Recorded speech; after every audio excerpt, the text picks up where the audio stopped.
그때 뭐 막 눈물 콧물 다 흘렸지. 진짜 어머님들한테 다 전화하고 내가 막 엉엉 울고 그랬었어요. 존중에는 위아래가 없습니다. 가장 마음껏 표현할 수 있는 순간은요, 바로 지금이라고 생각합니다.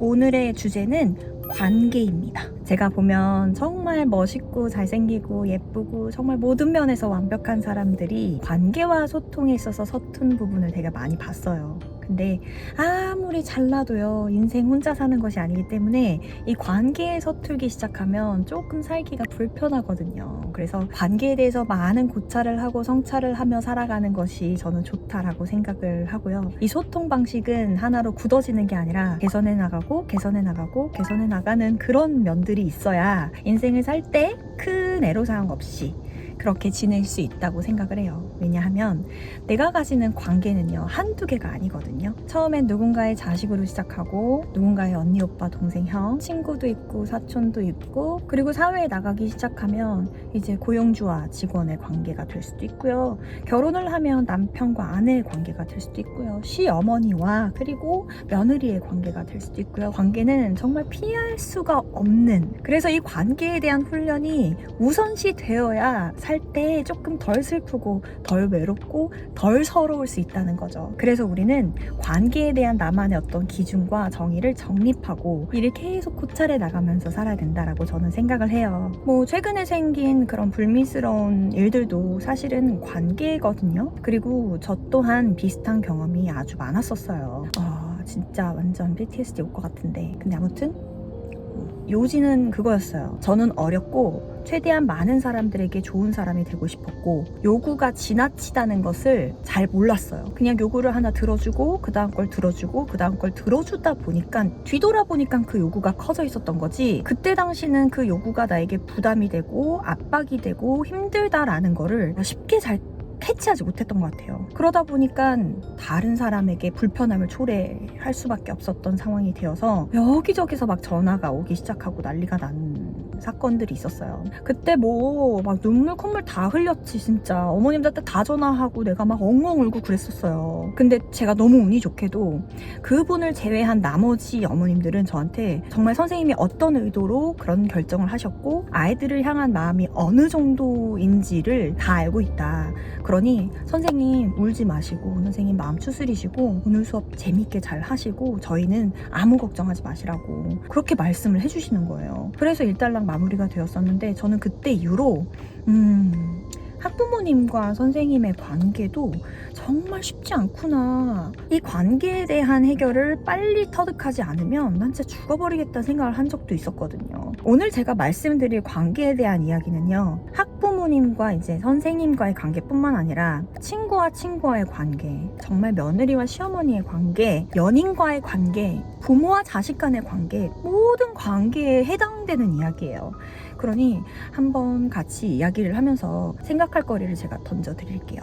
첫 번째는요, 관계의 디폴트 값입니다. 관계는 언제나 어떤 모양으로든 어떤 크기로든 문제가 있을 수밖에 없습니다. 문제 없는 관계는 이 세상에 존재하지 않아요. 문제가 있다는 것을 받아들이는 것이 가장 첫 번째입니다. 문제가 있구나에서 문제 인식을 하시고 그 문제를 해결해 나가시면서 관계를 개선하시는 거예요. 누구를 만나도 어떤 누구와 소통을 시작해도요, 크고 작은 문제는 존재할 수밖에 없습니다. 왜 괴로운지 아세요? 문제가 없어야 하고 우리는 행복해야 되고 늘 즐거워야 하는 것이 디폴트 값이기 때문이에요. 그건 디폴트가 아니에요. 우리는 이 크고 작은 문제를 해결해 가면서 그 관계를 조금 더 도톰하게 다져나간다. 이게 디폴트 값이에요. 두 번째는요, 독립성에 관한 이야기입니다. 누군가의 일상이나 누군가의 인생에 절대적으로 편입될 생각이나 아니면 절대적으로 의존할 생각은 당장 버리셔야 합니다. 내가 나로서 온전한 존재가 되셔야 해요. 내가 나의 하루를 온전하게 소화하고 나의 일상을 즐겁게 홀로 보낼 수 있을 때, 그때 정말 옆에 있는 사람을 편안하게 해줄 수 있는 거예요. 상대 상대에게 몰두할 에너지를 나에게 몰두할 줄 알아야 한다는 말이에요. 저는 아이들한테도 이런 얘기를 자주 하거든요. 옆에 있는 친구가 너에게 지나가다가 좋은 말을 하면 그날은 천국이다가, 그 아이가 갑자기 차갑고 냉담한 말을 하면 그날이 지옥이 되는 그런 경우는 절대적으로 건강하지 못한 것이다. 너의 기분이 오르내리는 것에 대한 책임은 오롯이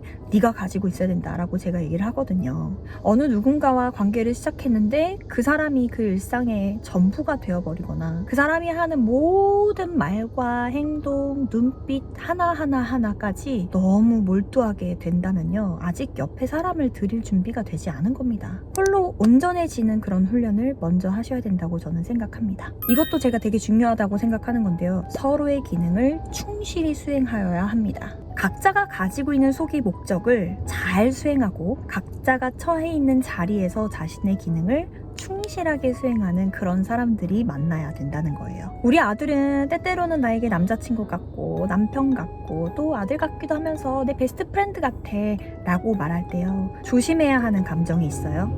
그 중에서도 가장 지배적인 감정은요, 내 아들, 내 새끼 하나밖에 없는 내 자식, 이게 지배적인 감정이어야 합니다. 이 세상에 단 하나밖에 없는 무조건적이고 온전한 사랑을 줄 수 있는 단 한 사람의 역할을 하는 것이 부모이고, 자식은 자식이 가지고 있는 목적과 기능이 따로 있는 겁니다. 그 감정이 유사할 순 있어요. 우리 남편은 우리 아빠 같아, 우리 아빠 같은 사람 너무 다정하고 너무 따뜻한 사람이야 이지만 아빠일 순 없다는 거예요. 세 번째입니다. 이거는 생각하는 방향에 따라서 조금 달라질 수는 있는 문제인데요, 예전에는요, 상대를 위해서 내가 기꺼이 내 모습을 바꿀 수 있어야지 사랑이라고 생각을 했고 그게 관계다라고 생각을 했거든요. 상대를 위해서 나를 기꺼이 바꾸고자 하는 용기가 얼마나 멋있어요. 하지만 일부는 그 사람의 있는 그대로를 받아들일 수 있는 것도 관계의 일부며 사랑이라고 저는 생각을 합니다. 서로를 인정해야 하는데 그러지 못하면 평행선을 달릴 수가 있어요. 오빠는 나를 위해서 오빠의 그런 면까지 바꿔줄 수 있어? 고쳐줄 수 있어? 라고 물었을 때 나를 그냥 있는 그대로 받아들여줄 순 없는 거니? 라고 말을 한다면 평행선이에요. 결코 만나서 해결하고 해결할 수가 없어요. 상대방의 고약한 방어 기제까지 사랑할 수 있어야 그 사람을 사랑한다라고 말할 수 있다는 거예요.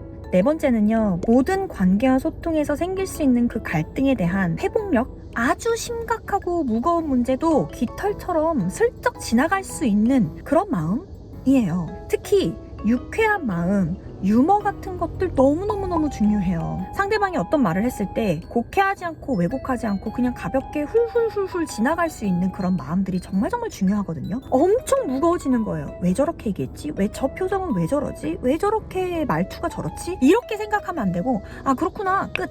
아 그런갑다, 끝. 아 그럴 수도 있지, 끝. 이렇게 깃털처럼 좀 지나갈 수 있는 마음이 필요해요. 살다 보면요, 크고 작은 문제에서 미안해, 죄송해요, 고마워요 할 일이 얼마나 많은 줄 아세요? 그 말이 너무 힘들고 어려우면요, 이미 뭔가 심리적인 문제가 있는 거예요. 가볍게 그냥 훌훌훌훌 지나갈 수 있는 지혜가 필요해요. 다시 한번 강조드리지만 이건 남녀 간의 관계가 아니라요, 부모와 자식 간의 관계, 선생과 학부모님의 관계, 사장과 직원의 관계, 친구와 친구와의 관계, 사위와 장모 간의 관계 다 해당이 되는 내용이에요. 다섯 번째는요, 서로를 애잔하고 측은하게 바라볼 수 있어야 합니다. 제가 내리는 사랑의 정의 중에 하나는요, 사랑은 언젠간 약간은 후져도 된다.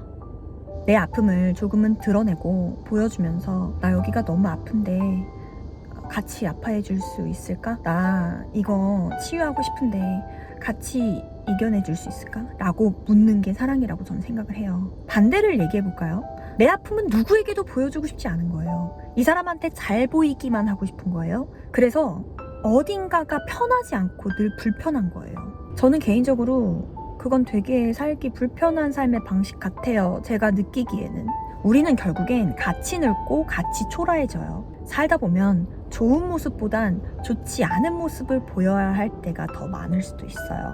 그런데 그때마다 내가 나를 보여주지 않고 숨기면서 내 마음 한켠이 되게 불편하다면 제가 내리는 관계의 정의에서는 그리 옳지 않은 것 같아요. 그래서 저는 우리 아이들한테도 불편하면 불편하다고 이야기를 해, 어려우면 어렵다라고 얘기를 해, 잘 보일 필요 없어, 완벽할 필요 없어, 너의 치부를 나한테 드러내줘도 돼 라고 제가 항상 얘기를 하거든요. 여섯 번째는요, 표현에 관한 글입니다. 됩니다. 이 표현이라는 것은요, 성향을 많이 타기 마련인데요. 성향에 관계없이 저의 개인적인 소견으로는 표현에 인색하지 않으셨으면 좋겠어요. 왜냐하면요, 표현은 나이가 들면 자연적으로 인색해지거든요. 가장 마음껏 표현할 수 있는 순간은요, 바로 지금이라고 생각합니다. 돈도 안 들어요. 사랑해, 고마워, 미안해, 감사합니다, 죄송합니다 라고 하는 것은요, 돈 한 푼 들이지 않고 상대를 편안하게 해줄 수 있는 말들이에요. 표현에 대해서 망설이는 이유는요, 이런 것 같아요. 아, 내 표현에 대해서 이렇게 생각하면 어떡하지? 저렇게 생각하면 어떡하지? 라고 고민하실 때가 있을 텐데요. 물론 나의 감정을 또는 나의 생각과 의도를 100% 상대가 받아줄 거라고 생각해서는 안 되지만, 저는 개인적으로요, 그렇게 물음표를 많이 만드는 관계는 그렇게 건강한 관계가 아니라고 생각합니다.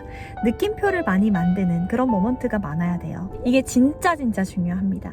7번째는요, 서로를 당연하게 여기면 안 됩니다. 이 세상에 당연한 건 단 한 가지도 없어요. 심지어 부모와 자식 간의 관계도 절대 당연한 것이 아닙니다. 문제는 언제 생기냐면, 난 너에게 이만큼을 줬는데 돌아오는 건 왜 이만큼 뿐이야? 뭐 이런 경우죠. 내가 뭔가를 베풀어주면서 100% 동일한 양으로 되돌려받겠다라고 생각하는 것도 문제가 되기는 하지만, 저는 개인적으로 누군가와 관계를 맺을 때요, 상대와 그 사랑의 지경과 사랑의 깊이, 기준점이 좀 비슷한 사람끼리 만났으면 좋겠어요. 누구를 만나더라도 그게 친구든 아니면 비즈니스 파트너든 나와 어떠한 것에 대한 기준점이 어느 정도는 일치하는 사람을 만나셔야 한다는 거예요. 그게 일치하지 않으면 누군가 한쪽은 목이 마를 수밖에 없어요. 마지막입니다. 존중이에요. 관계의 핵심이라고 저는 생각합니다. 특히 존중 중에서도요, 최악의 순간에서도 서로를 존중하는 것이 중요합니다. 이 세상 모든 갈등의 핵심은요, 존중이 결여되었다는 거예요. 예를 들어서요, 아이를 혼낼 때도 존중해 주셔야 합니다. 그리고 남편이 아무리 미워도 그렇게 치열하게 싸우는 그 순간에도 존중해 주셔야 하고요. 직원이 큰 실수를 했을 때도 최소한의 존중은 해 주셔야 합니다. 잘 생각해 보시면, 내가 그 상황에서 이 아이를, 우리 남편을, 이 사람을 조금이라도 최소한으로 존중했더라면 그 정도까지 될 수 있었을까? 그렇게 실수하지 않았을 수도 있지 않았을까? 이런 생각을 하게 돼요. 존중에는 위아래가 없습니다. 특히나 위에 있는 사람들이 아래에 있는 사람들을 존중하기 시작할 때, 그 아래에 있는 사람들은 느낄 수 있는 최고치의 안정감을 느끼고 훨씬 더 개선된 그런 모습을 보일 거예요. 제가 그런 어려움을 겪었을 때 어떤 한 부모님께서 저한테 해주신 말이에요. 나래쌤, 모든 관계에는 거리가 있는 거예요. 저와 시어머니의 관계도 그렇고, 저와 우리 아들의 관계도 그렇고, 저와 남편과의 관계, 저와 제 친구와의 관계, 모든 것엔 거리가 있는 거예요. 선생님이 좋은 존재가 되기 위해서 그 거리감에 대한 감각을 좀 잃으신 것 같은데, 선생님 자리를 지켜주세요, 이렇게 말씀해 주셨어요.